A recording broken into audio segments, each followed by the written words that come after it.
नहमदुहु व नसल्ली अला रसूलिहिल करीम अम्मा बाद फ़अऊज़ु बिल्लाहि मिनश शैतानिर रजीम रब्बिश इश्रह ली सदरी व यस्सिर ली अमरी वहलुल उक़दतम मिन लिसानी यफ़क़हू क़ौली रब्बि ज़िदनी इल्मा रब्बना फ़क़्फ़िरली अल्लाहुम्मा इन्नी अस्अलुका इल्मन नाफ़िअन व अमलन मुतक़ब्बलन व रिज़्क़न तय्यिबन वासिअन।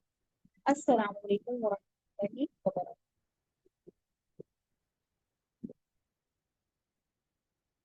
जी, हम लोग सूरह फतह पढ़ रहे थे और पारा नंबर 26 था और 10 रुकू हो चुके हुए थे।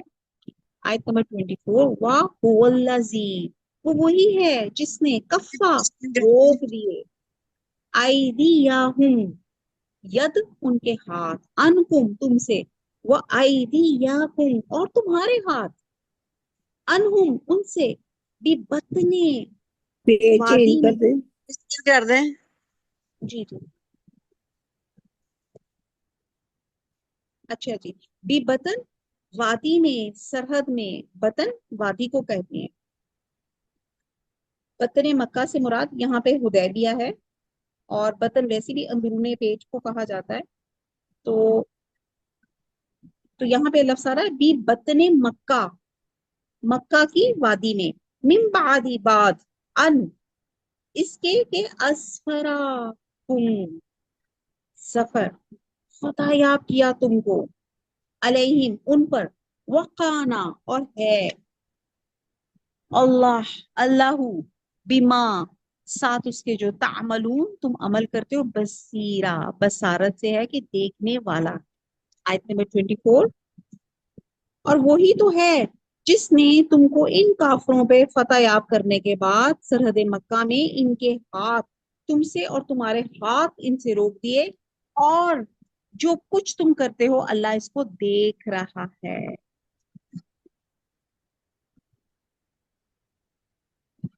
अब हजरत अंस फरमाते हैं कि सुबह नमाज के वक़्त आप सल्लल्लाहु अलैहि वसल्लम सहाबा जो थे उनके साथ पहाड़ से उतरे। काफी लोग ये चाहते थे कि आप सल्लल्लाहु अलैहि वसल्लम को मार डालें, मगर सबके सब पकड़े गए। फिर आप सल्लल्लाहु अलैहि वसल्लम ने इन सबको आजाद कर दिया। इस वक्त अल्लाह ताला ने ये जो थी आयत उतारी। ये मैं आपको सुलह हुदैबिया की कुछ और तफसीलात अहादीस के रूप से आपके साथ डिस्कस करी। मसूर बिन मखरमा और जो थे एक और थे, वो रवायत करते हैं कि सुलह हुदैबिया के मौके पे आप मक्का से निकले, अभी राह में थे कि आप सल्लल्लाहु अलैहि वसल्लम ने फरमाया कि खालिद बिन वलीद 200 सवारों का हर अव्वल दस्ता लिए गमीम तक आ चुका है, लिहाजा तुम दाहिनी तरफ का रास्ता लो। खालिद को मुसलमानों की आमद की इस वक्त खबर हुई जब उसने सवारों की गर्द उड़ती हुई देखी, तो वो कुरैश को डराने के लिए दौड़ा। जब आप इस घाटी पे पहुंचे जहां से मक्का को उतरते हैं, तो आपकी ऊंटनी कस्वा जो थी वो अड़ गई। आप सल्लल्लाहु अलैहि वसल्लम ने फरमाया, कस्वा को इसी अल्लाह ने रोका है जिसने असहाबुल फील को रोका था, और उस जात की कसम जिसके हाथ में मेरी जान है, अगर अहले मक्का मुझसे कोई ऐसी बात चाहे जिसमें अल्लाह ताला के हरम की ताजीम हो, तो मैं इसे मान लूंगा। चुनाचे आप वहां से मुड़ गए और हुदैबिया के परले किनारे पे डेरे डाल दिए। वहां एक गड़ा था जिसमें पानी बहुत कम था। लोगों ने आपसे प्यास का शिकवा किया और आप सल्लल्लाहु अलैहि वसल्लम ने अपने तरकश से एक तीर निकाल कर सहाबा से कहा कि इसे गड़े में गाड़। तीर गाड़ते ही पानी जोश मारने लगा और आप सल्लल्लाहु अलैहि वसल्लम की वहां से वापस तक किसी को पानी की कमी की शिकायत नहीं। सुभान अल्लाह। आप कहते हैं कि इसी दौरान बुदील बिन वर्का खजाई अपने कई आदमियों समेत वहां पहुंचा, और वो तहामा वालों में से आपका खैर खा और मेहर में रास था। वो कहने लगा, काब बिन लोई और आमिर बिन लोई ने हदेबिया पहुंच के ज्यादा पानी वाले चश्मों पे डेरा डाल दिया है और वो आपसे लड़ना और आप सल्लल्लाहु अलैहि वसल्लम को मक्का जाने से रोकना चाहते हैं। तो आपने फरमाया, हम लड़ने नहीं आए, सिर्फ उम्रा करने की नीयत से हैं। कुरैश भी लड़ते लड़ते थक चुके हैं, अगर वो चाहें तो मैं एक मुकर्ररा वक्त तक इनसे सुलह करने के लिए तैयार हूँ, बशर्ते कि वो दूसरों के मामले में दखल ना दे। अगर दूसरे लोग मुझ पे गालिब आ जाएं तो इनकी मुराद बर आई, और अगर मैं गालिब हुआ फिर अगर वो चाहे तो इस्लाम ले आए, और वरना अल्लाह की कसम जिसके हाथ में मेरी जान है, मैं इनसे दीन के मामले में लड़ूंगा यहाँ तक कि मेरी जान चली जाए। अल्लाह जरूर अपने दीन को पूरा करके रहेगा। बदील ने कहा कि मैं आप सल्लल्लाहु अलैहि वसल्लम का ये पैगाम कुरैश को पहुंचा देता हूँ। बदील बिन मुर्का आप सल्लल्लाहु अलैहि वसल्लम का पैगाम जो था कुरैश के पास लेकर आए और कहने लगे कि मोहम्मद सल्लल्लाहु अलैहि वसल्लम ने एक बात कही है। इतनी बात कहने पे ही कुछ जल्दबाज बेवकूफ लोग कहने लगे हमें कोई बात सुनने की जरूरत नहीं है, मगर जो अकल वाले थे वो कहने लगे बताओ तो सही वो क्या कहते हैं। चुनाचे बदील ने वो सब कुछ बयान किया जो उन्होंने आप सल्लल्लाहु अलैहि वसल्लम से सुना था। ये सुन के उर्वा बिन मसूद सक़फी कुरैश से कहने लगे अगर मुझ पे एतमाद करते हो तो मोहम्मद सल्लल्लाहु अलैहि वसल्लम के पास जाने दो। कुरैश ने कहा अच्छा जाओ। उर्वा आया तो आप सल्लल्लाहु अलैहि वसल्लम ने इससे भी वही बात की जो बदील को कही थी। तो उर्वा कहने लगे मोहम्मद सल्लल्लाहु अलैहि वसल्लम अगर तुमने अपनी कौम को तबाह कर दिया तो ये अच्छी बात ना होगी, और अगर कुरैश गालिब आ गए तो तुम्हारे ये साथी तुम्हें छोड़कर चलते बनेंगे। बहरहाल इसके बाद जो थी थोड़ी सी बात जो थी बहस तकरार जो थी वो हो गई, लंबी डिटेल है। अभी बनी कनाना का एक शख्स बोला कि मुझे इनके पास जाने दो। लोगों ने कहा अच्छा जाओ। जब वो आप सल्लल्लाहु अलैहि वसल्लम के करीब पहुंचा तो आपने फरमाया अब जो शख्स आ रहा है ये बैतुल्लाह की कुर्बानी की अजमत करने वालों में से है, लिहाजा कुर्बानी के जानवर इसके आगे कर दो। चुनाचे वो जानवर इसके सामने लाए गए और सहाबा ने लब्बैक पुकारते हुए इसका इस्तकबाल किया। ये सूरत हाल देख के वो कह उठा सुबहान अल्लाह, ऐसे लोगों को काबा से रोकना मुनासिब नहीं। और वो वापस चला गया और जाके कहा कि मैंने ऊँटों के गले में हार और उनके कोहान तेरे खुद देखे हैं, मैं तो इन्हें बैतुल्लाह से रोकना दुरुस्त नहीं समझता। बिस्मिल्लाहिर्रहमानिर्रहीम। तो बात हम कर रहे थे कि ये इन लोगों ने एम्बेसडर्स भेजे कि कुछ दरमियान में बातचीत हो जाए। पहले गजील बिन मुरका आए, फिर कुरैश के फिर सफीर आए, उर्वा बिन मसूद आए, फिर उसके बाद इसी तरह फिर जो तीसरा सफीर थे वो सुहेल बिन उमरू थे। कहते हैं कि इसके बाद कुरैश की तरफ से सुहेल बिन उमरू आए। इन्हें देखकर आप सल्लल्लाहु अलैहि वसल्लम ने फरमाया कि अब तुम्हारा काम सहल हो गया। सुहेल कहने लगे अच्छा लाइए हमारे और तुम्हारे दरमियान एक सुलहनामा लिखा जाए। आपने मुंशी हजरत अली को बुलाया और फरमाया कि लिखो बिस्मिल्लाहिर्रहमानिर्रहीम। सुहेल कहने लगे अरब के दस्तूर के मुवाफिक बिस्मी कल्ला हुम्मा लिखवाइए। आप सल्लल्लाहु अलैहि वसल्लम से कातब से फरमाया अच्छा बिस्मिक अल्लाहुम्मा ही लिख दो। फिर आप सल्लल्लाहु अलैहि वसल्लम ने लिखवाया कि मोहम्मद सल्लल्लाहु अलैहि वसल्लम अल्लाह के रसूल। इस पर सुहेल ने फौरन एतराज कर दिया और कहा कि मोहम्मद बिन अब्दुल्ला लिखवाया जाए। आप सल्लल्लाहु अलैहि वसल्लम ने फरमाया अच्छा मोहम्मद बिन अब्दुल्ला ही लिख दो। और लिखो मोहम्मद बिन अब्दुल्ला ने इस शर्त पर सुलह की कि तुम लोग इन्हें बैतुल्ला जाने दोगे, हम वहां तवाफ करेंगे। सुहेल ने कहा अगर हम अभी भी तुम्हें जाने देंगे तो सारे अरब में चर्चा हो जाएगा कि हम दब गए, लिहाजा तुम आइंदा साल आओ। अब ये दूसरी शर्त थी जो सुहेल ने लिखवाई कि अगर हम में से कोई शख्स, हाँ वो मुसलमान हो गया हो और तुम्हारे पास मदीना चला जाए तो तुम उसको हमारे पास लौटा दोगे। सहाबा कहने लगे सुभान अल्लाह, ये कैसे हो सकता है, वो मुसलमान होकर आए और उसे मुशरिकों के हवाले कर दिया जाए। फिलहाल ये वही रिपीटेड बातें हैं जो सुलह हुदैबिया की शराइत थी। और हजरत उमर कहते हैं कि ये सूरत हाल देख के आप सल्लल्लाहु अलैहि वसल्लम के पास आए और कहने लगे आप अल्लाह के सच्चे पैगंबर हैं। आपने फरमाया क्यों नहीं। मैंने कहा कि हम हक पर और दुश्मन नाहक पर नहीं। आप सल्लल्लाहु अलैहि वसल्लम ने फरमाया क्यों नहीं। मैंने कहा तो फिर हम अपने दीन को ज़लील क्यों करें। तो आपने फरमाया कि मैं अल्लाह का रसूल और उसकी नाफरमानी नहीं करता, वो मेरी मदद करेगा। मैंने कहा आप सल्लल्लाहु अलैहि वसल्लम ने तो कहा था कि हम काबा के पास पहुंच के तवाफ करेंगे। तो आप सल्लल्लाहु अलैहि वसल्लम ने फरमाया कि मगर मैंने ये कब कहा था कि इसी साल होगा। इसके बाद मैंने अबू बकर के पास जाके वही सवाल किया जो आप से किए थे, उन्होंने भी बिल्कुल वही जवाब दिए जो आप सल्लल्लाहु अलैहि वसल्लम ने जवाब दिए थे। इस मौके पे मुझसे जो बेअदबी की गुफ्तगू हुई, इस गुनाह को दूर करने के लिए मैंने कई नेक अमल किए। ये हजरत उमर का हिस्सा है कि जब उनको इस सुलह हुदैबिया की शर्तों पे यकीन नहीं आ रहा। अब जब सुलहनामा पूरा हो गया तो आपने साहबा से फरमाया कि उठो और ऊँटों को नहर करो और सर मंडवा लो। आपने ये कलमात 3 बार कहे, मगर साहबा इतने अफसरदा, इतने डिसअपॉइंटेड थे कि किसी ने इस पे अमल ना किया। ये सूरत हाल देख के आप सल्लल्लाहु अलैहि वसल्लम ने उम्मे सलमा जो उनकी zौजा थी उनके पास जाके सूरत हाल बयान की। आप देखें कि बीवियां कितना अपलिफ्ट करती हैं आपके हर जिंदगी के हर सफर में आपके साथ होती है। तो उन्होंने आपको बड़ा हौसला दिया। उन्होंने कहा کہ آپ کچھ نہ کہیے بلکہ آپ اپنے اونٹ نہر کیجیے اور حجامت بنوا لیجیے. چنانچہ آپ نے ایسے کیا تو آپ صلی اللہ علیہ وسلم کو دیکھے پھر صحابہ نے اپنے اونٹوں کو نہر کیا اور ایک دوسرے کے سر مونڈنے لگے. اب یہ واقعہ بھی ایکچولی دراصل ریپیٹیڈ ہی ہے جس کی جو تفسیر میں ہے کہ واپس مدینہ پہنچے تو مکہ سے ایک شخص ابو بصیر مسلمان ہو کے آپ کے پاس آ گیا. قریش سے واپس آنے کے لیے دو آدمی مدینے بھیجے اور کہا کہ معاہدے کی روح سے ابو بصیر کو واپس کیجیے. آپ نے فرمایا کہ ابو بصیر کو ان کے حوالے آپ نے کر دیا. ابو بصیر نے راستے میں ایک شخص کو تو قتل کر دیا اور دوسرا بھاگ نکلا اور بھاگ کر مدینہ میں آپ صلی اللہ علیہ وسلم کے پاس پہنچ کر کہنے لگا اللہ کی قسم میرا ساتھی مارا گیا اور میں بھی نہ بچوں گا. اتنے میں ابو بصیر بھی وہاں پہنچ گئے اور کہا یا رسول اللہ آپ صلی اللہ علیہ وسلم نے اپنا عہد پورا کیا اور مجھے واپس کر دیا تھا, اب اللہ نے مجھے اس سے نجات دلائی ہے. آپ صلی اللہ علیہ وسلم نے فرمایا کہ تیری ماں کی خرابی ہو, اگر کوئی تیرا ساتھ دے تو لڑائی کو بھڑکانا چاہتا ہے.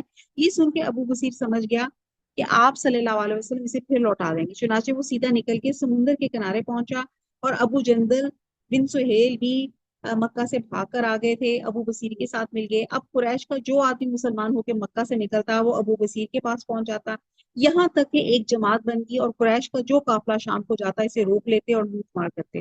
آخر قریش نے تنگ آ کے آپ صلی اللہ علیہ وسلم کو اللہ اور رشتہ ناطے کی قسمیں دے کے بھیجا کہ آپ صلی اللہ علیہ وسلم ابو بصیر کو اپنے ہاں بلا لیں, آئندہ جو مسلمان آپ کے پاس آئے وہ ہمیں واپس نہ کریں. چنانچہ آپ نے ابو بصیر کو اپنے پاس بلا لیا. یہ بھی بخاری کے اوتھینٹک حدیث کا مفہوم ہے. اب جو میں یہ آپ کو ریپیٹڈ بات بیان کی ہے وہ اس کا مقصد یہ ہے کہ وہ اس وقت جو شرط مسلمانوں کو بہت بری لگ رہی ہے کہ ہمارا کوئی مسلمان بندہ ادھر چلا جائے گا تو وہ اس کو ہمیں کوئی ان کی طرف سے ہمارا مسلمان بندہ واپس آئے گا تو ہمیں واپس کرنا پڑے گا. تو اللہ تعالیٰ کی حکمت تھی کہ ان لوگوں نے ان وارئرز نے ایک جگہ اپنی ایک جماعت بنا لی, ایک اپنے آپ کو ایک اسٹرینتھ شو کر دی کہ جس پہ ڈر کے مارے خود ہی جو تھے قریش والوں نے خود ہی کہا کہ آپ یہ اپنی شرط جو ہے واپس دیں. آیت نمبر 25 ہے. ہم الذین, یہ وہ لوگ ہیں کافرو جنہوں نے کفر کیا, وصدوکم, صد اور روکا تم کو, ان المسجد الحرامی, مسجد حرام سے, والہدیہ, ہدیہ, ہدیہ ہوتا ہے قربانی کے جانور کو ہدی کہا جاتا ہے, معکوفن, معکوفن معکوف کی گئی رکی ہوئی ہالٹ کر دی, یبلغا کہ پہنچے, ابلاغ سے, محلہ محلہ اپنی جگہ, ولولا اور اگر نہ ہوتے, رجال مرد, رجال مؤمنون ایمان والے, والنساء مؤمنات لم اور عورتیں ایمان والیاں, لم نہیں, تعلموہم تم جانتے یا تم علم رکھتے ان کا, ان کے, تدعوہم, تدعوہم اس کو آپ انڈر لائن کر لیں کہ تم ان کو پامال کرو گے, تم اس کو قتل کرتے ہو. ٹھیک ہے جی, یہ وتی یہ اسی سلسلے میں آتا ہے. تدعوہم فتصیبکم, اصاب ہوتا ہے پہنچنا, پھر پہنچا تم کو, منہم ان سے, معرتم, اب اس کو بھی آپ انڈر لائن کر لیں, معرتم بھی ایک نیا ورڈ ہوگا, معرتم ہوتا ہے نقصان, سخت خرابی, شر جس کو کہتے ہیں نا اس میں ہوتا ہے, بغیر علم, بغیر علم کے, لیدخلا تاکہ داخل ہو, تاکہ داخل کرے, اللہ فی رحمتہ, اللہ اپنی رحمت میں, من یشاء جس کو چاہے, لو اگر, تزیلوا اس کو بھی انڈر لائن کر لیں, تزیلوا ہوتا ہے کہ وہ ایک طرف ہو گئے, الگ الگ ہو جاتے ہیں, جدا جدا ہو جاتے ہیں, سیپریٹ ہو جاتے ہیں, تزیلوا یعنی کہ یہ وہ لوگ تھے جنہوں نے اپنا ایمان چھپایا ہوا تھا, اس لیے ان کو کہا جا رہا ہے تزیلوا, وہ الگ الگ ہو جائیں, لعذبنا تاکہ, لعذبنا تو ہم عذاب دیتے, الذین کافروا ان لوگوں کو جو کافر ہیں, منہم ان میں سے, عذاباً علیما عذاب علیما دردناک. آیت نمبر 25 کا باب محاورہ ہے, بڑی آیت ہے، لیکن اس کو توڑ توڑ کے اس کو سمجھیں گے بھی، اور دیکھیں گے اللہ تعالیٰ کیا فرما رہے ہیں اس میں، کہ یہ وہی لوگ ہیں جنہوں نے کفر کیا اور تم کو مسجد حرام سے روک دیا، اور قربانیوں کو بھی کہ اپنی جگہ پہنچنے سے رکی رہیں۔ اگر ایسے مسلمان مرد اور مسلمان عورتیں نہ ہوتی جن کو تم جانتے نہ تھے، اگر تم ان کو پامال کر دیتے تو تم ان کی طرف سے بے خبری میں نقصان پہنچ جاتا، تو ابھی تمہارے ہاتھ سے فتح ہو جاتی، مگر تاخیر اس لیے ہوئی کہ اللہ اپنی رحمت میں جس کو چاہے داخل کرے۔ اگر دونوں فریق الگ الگ ہو جاتے تو جو ان میں کافر تھے ان کو ہم دکھ دینے والے عذاب دیتے۔ وجہ یہ تھی کہ جس کے لیے اللہ تعالیٰ نے حدیبیہ میں جنگ نہ ہونے دی، کہ بہت سے مومن مرد اور مومن عورتیں اپنا ایمان چھپائے نہیں تھی، یہ جو میں نے لفظ کہا نا، لو تزیلوا، اور کئی مسلمان ایسے تھے جو ایمان کو نہیں چھپائے ہوئے تھے مگر ہجرت پہ قادر نہیں تھے اور ظلم و ستم کا نشانہ بنے ہوئے تھے، تو ان حالات میں اگر جنگ ہو جاتی تو مسلمان بھی ساتھ مارے جاتے، پھر اس کا صحابہ کرام کو دکھ ہوتا، اور دوسری وجہ یہ تھی کہ اللہ تعالیٰ قریش کو خون ریز جنگ میں شکست دلا کے مکہ فتح جو ہے اللہ تعالیٰ قریش کو خون ریز جنگ میں شکست دلا کر مکہ فتح نہیں کرانا چاہتے تھے۔ 2 سال میں ہر طرف سے گھیر کے مکہ پر امن فتح ہو گیا، اور اس طرح پورا قبیلہ جو تھا اسلام میں داخل ہو گیا۔ اب حدیبیہ میں کافروں کے ہاتھ اور خیبر میں یہودیوں کے ہاتھ اللہ نے روک دیے، یعنی کہ ان کے حوصلے پست کر دیے۔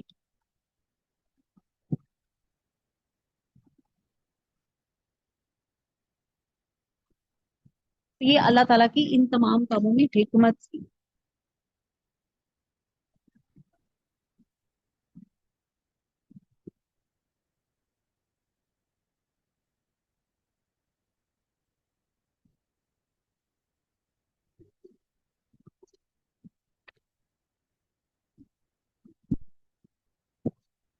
جب نبی صلی اللہ علیہ وسلم اور صحابہ کرام حدیبیہ میں تھے تو کافروں نے 80 آدمی جو ہتھیاروں سے لیس تھے اس نیت سے بھیجے کہ اگر انہیں موقع ملے تو دھوکے سے نبی صلی اللہ علیہ وسلم اور صحابہ کے خلاف کاروائی کریں۔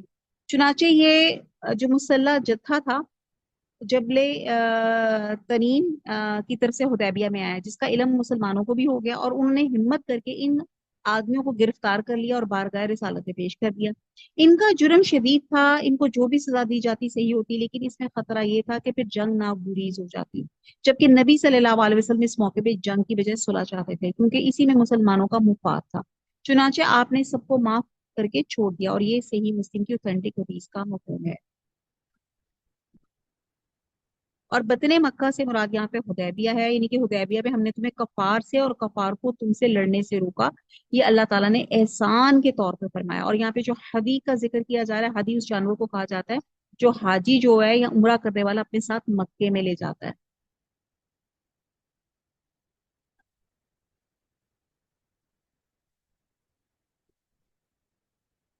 یعنی کہ ان کافروں نے تمہیں مسجد حرام سے روکا اور تمہارے ساتھ جو جانور تھے انہیں بھی قربان گاہ تک نہیں پہنچنے دیا۔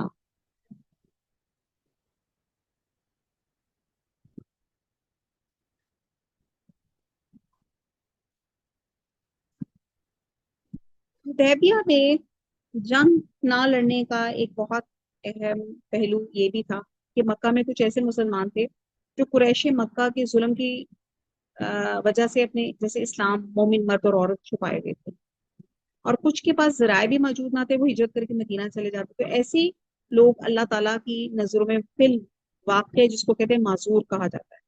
حضرت عباس فرماتے ہیں کہ میں اور میری ماں ایسی لوگوں میں سے تھے، جنگ کی صورت میں ایسے معذور مسلمانوں کو بھی مجبوراً کافروں کی صفوں میں شامل ہونا پڑتا تھا، اور حملے کی صورت میں انہیں یقیناً نقصان پہنچ سکتا تھا جن کی تمہیں خبر تک نہ ہوتی، پھر خبر لگ جانے پہ تمہیں الگ افسوس ہوتا، کافر الگ انہیں تانے دیتے کہ تمہارے مسلمان بھائیوں نے تمہارا خیال بھی نہیں کیا۔ بہرحال جنگ روکنے اور بہرحال صلح کرنے کا ایک تو فائدہ یہ ہوا کہ قبائل عرب میں یہ تاثر عام پھیل گیا کہ مسلمان ایک امن پسند ہوں۔ اس بات سے متاثر ہو کے صلح حدیبیہ کے بے شمار لوگ جو تھے اسلام جو تھے وہ لے آئے تھے، اور اس میں 2 نامور شخصیتیں بالخصوص قابل ذکر ہیں، ایک سیدنا خالد بن ولید سیف اللہ اور دوسرے سیدنا عمرو بن عاص جنہوں نے بعد میں مصر کو فتح کیا۔ البتہ اگر مکہ میں معذور مسلمان موجود نہ ہوتے تو یہ انہیں الگ کر دینے کی صورت کوئی نظر آ جاتی تو پھر یقیناً صلح کے بجائے جنگ ہی بہتر تھی۔ تو اس صورت میں ہم کافروں کو اللہ تعالیٰ کہتے ہیں کہ تمہارے ہاتھوں بری طرح بٹوا دو۔ تو یہ اللہ تعالیٰ کی حکمت تھی کہ اللہ تعالیٰ نے اپنے مومن مرد اور عورت جنہوں نے اپنا ایمان چھپایا ہوا تھا، اور اللہ تعالیٰ کی حکمت تھی کہ اللہ تعالیٰ ان سب کی حفاظت کرنا چاہتے تھے۔ آیت نمبر 26 اس جب جعلا جب کہ یا جب بنایا اللہ زینہ کا کفرو جن لوگوں نے کفر کیا فی قلوبہم اپنے دلوں میں الحمیہ۔ اب اس کو آپ انڈر لائن کر لیں، یہاں پہ الحمیہ کا مطلب ہوتا ہے حمیت بھی ہوتا ہے، ضد بھی ہوتا ہے۔ حمیہ تن جاہلیہ تھی اور ضد جاہلیت کی۔ حمیت ضد کو کہتے ہیں، جیسے آپ کہتے ہیں نا انا ناک اونچی رکھنے کے لیے حق سے بھی ٹکرا جانا، حمیت خاص طور پہ وہ جاہلیت کی حمیت ہوتی ہے، اور یہ انشاءاللہ آگے دیکھتے ہیں۔ فَأَنزَلَ اللَّهُ پھر نازل کی اللہ نے سکینتہ تسکین اپنی علی رسول ہی اپنے رسول پہ، وعلی المؤمنین اور مومنوں پہ، وَأَلْزَمَهُمْ اور قائم رکھا ان کو، یعنی کہ لازم کر رکھا ان کو، کلمات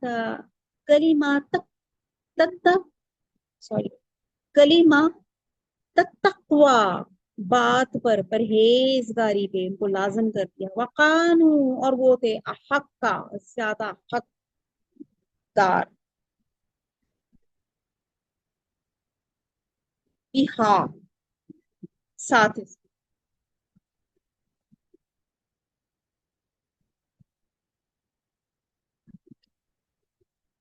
بیہا وَأَحْلَہا اور اہل اس کے، وقان اللہ اور ہے اللہ تعالیٰ بِكُلِّ شَيْءٍ علیمہ ہر چیز کو جاننے والا۔ با محاورہ دیکھتے ہیں، اللہ تعالیٰ فرماتے ہیں کہ جب کافروں نے اپنے دلوں میں ضد کی اور ضد بھی جاہلیت کی تو اللہ نے اپنے پیغمبروں اور مومنوں پر اپنی طرف سے تسکین نازل فرمائی اور ان کی پرہیزگاری کی بات پر قائم رکھا، اور اسی کے مستحق اور اہل تھے، اللہ ہر چیز سے خبردار ہے۔ قریش کی اس عصبیت کے بھی ان کی پریجڈس کے دو پہلو، ایک تو یہ تھا کہ جن مسلمانوں نے جنگ بدر میں ہمارے عزیز و قارب کو مار ڈالا تھا، ہم انہیں مکہ میں اپنے ہاں داخل ہونے کی اجازت کیسے دے سکتے ہیں۔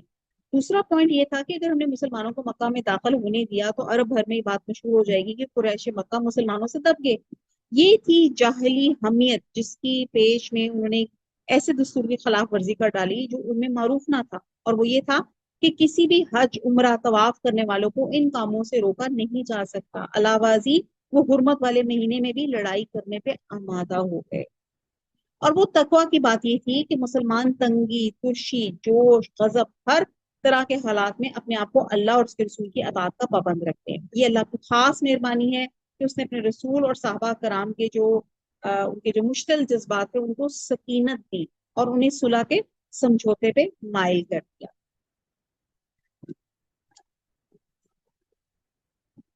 آیت نمبر 27 ہے، لقد بے شک صدق اللہ سچا دکھایا اللہ تعالیٰ نے رسولہ اپنے رسول کو رؤیا کہتے ہیں خواب، بالحق کی برحق صحیح، لا تدخلن کہ تم ضرور داخل ہوگے المسجد الحرام مسجد حرام میں، انشاء اللہ اگر اللہ تعالیٰ نے، آمینین امن و امان سے، محلقین محلق حلق کر کے منڈوا کے، رؤوسکم رؤوس کہتے ہیں سر، اپنے سروں کو، وہ مقصرین مقصر اور بال اس کو یہ آپ انڈر لائن کر لیں، محلقین ہوتا ہے حلق جو آپ حج عمرے میں کرواتے ہیں نا سر منڈوانا، مقصرین اور بال کتروا کے یعنی کہ کم کر کے، جیسے کہ نا تقصیر ला तखाफून, ना तुम खौफ करोगे, फ़आलिमा, बस जान जान लिया इसने, मालम, जो नहीं, तालमून, तुम जानते, फजअला, बस उसने की, मिन दूनी जालिका, इसके सिवा, इससे पहले, फतहन करीबा, फतह जल्द। बा मुहावरा नंबर 27।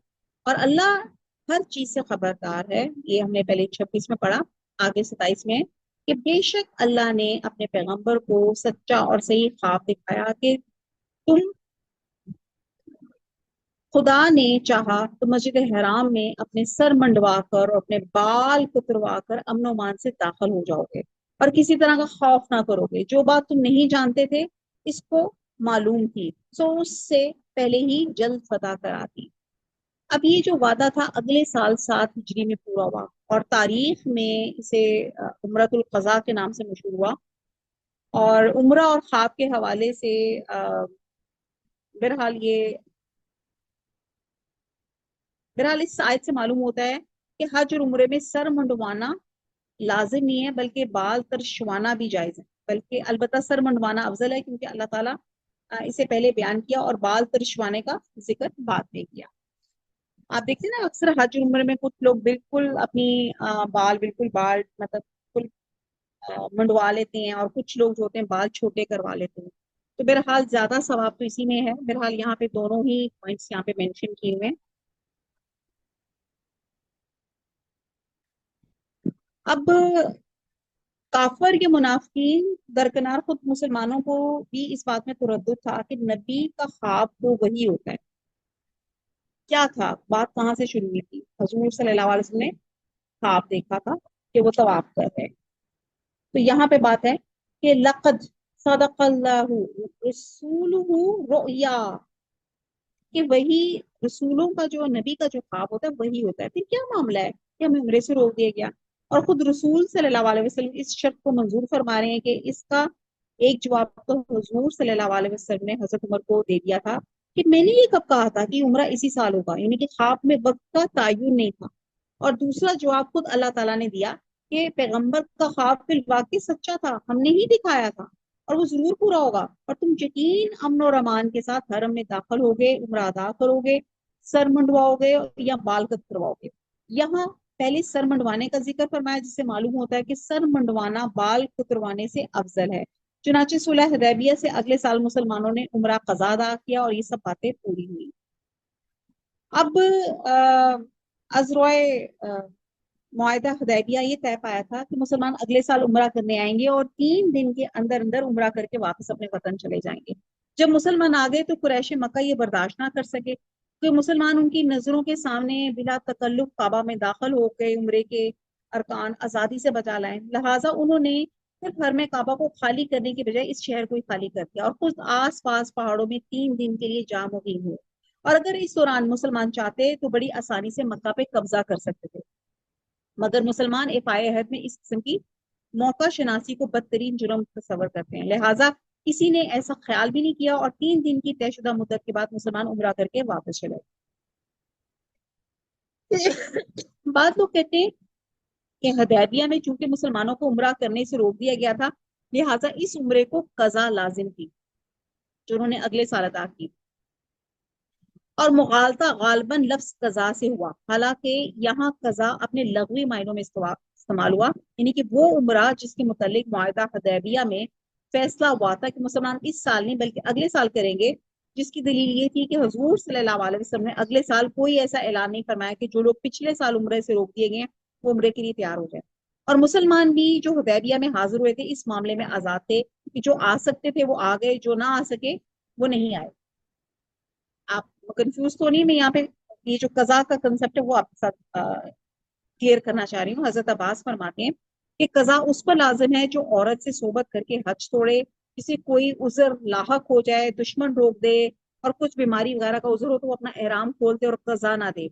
अगर इसके साथ कुर्बानी हो और इसे हरम में ना भेज सके तो वही जिबा कर दे, और अगर हरम तक भेज सकता हो तो जब तक कुर्बानी वहां ना पहुंच जाए वो एहराम नहीं खोल सकता।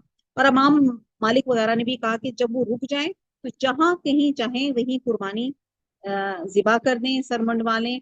اور اس پر قضا لازم نہیں، کیونکہ حضور صلی اللہ علیہ وسلم اور آپ کے صحابہ نے حدیبیہ میں قربانیاں ذبح کی، سر منڈوائے اس سے پہلے کہ وہ طواف کریں اور قربانی بیت اللہ کو پہنچے۔